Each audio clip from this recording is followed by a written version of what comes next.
ये बताइए कि कौन सा इसमें खरपतवार आया हुआ है। मैं खेत का दिखाता हूँ फोटो, उसमें बताइए कौन सा खरपतवार आया हुआ है और इसका नाश कैसे हो सकता है।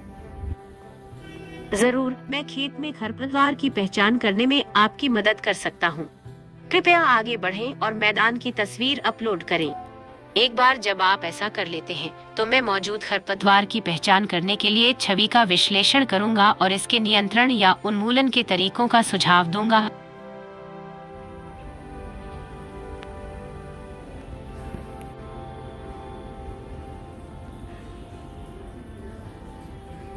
यह छवि विभिन्न प्रकार की वनस्पतियों के मिश्रण को दर्शाती है।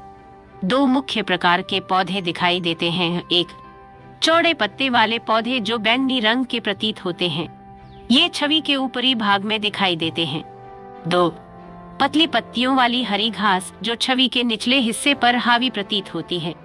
कृषि के संदर्भ में विभिन्न कारणों से पौधों की प्रजातियों की पहचान करना महत्वपूर्ण हो सकता है, जैसे कि फसल स्वास्थ्य, जैव विविधता का प्रबंधन और खरपतवारों को नियंत्रित करना।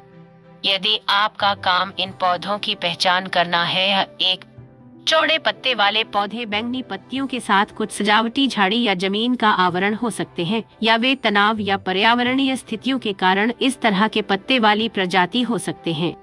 दो, पतली हरी घास एक सामान्य घास परिवार से संबंधित प्रतीत होती है, संभावित रूप से एक प्रकार की खरपतवार या घास जिसका उपयोग लॉन के लिए या एकवर फसल के रूप में किया जाता है। यदि आप इन पौधों को अधिक सटीक रूप से वर्गीकृत करना चाहते हैं, तो एक अधिक विस्तृत परीक्षा की आवश्यकता होगी, जिसमें संभावित रूप से शामिल है पत्ती के आकार और व्यवस्था का निरीक्षण करना। ये मिट्टी देखकर बता सकता है कि कितना नमी है, उसमें कितना पानी देना है। मिट्टी में नमी की मात्रा पौधों के विकास के लिए महत्वपूर्ण है। मिट्टी में नमी के स्तर को निर्धारित करने का एक तरीका यह देखना है कि मिट्टी को कितने पानी की आवश्यकता है।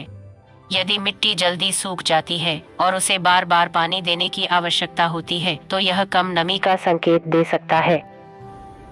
छवि में कुछ कंकड़, चट्टानों और छोटे पौधों के मलबे के साथ मिट्टी का एक टुकड़ा दिखाया गया है।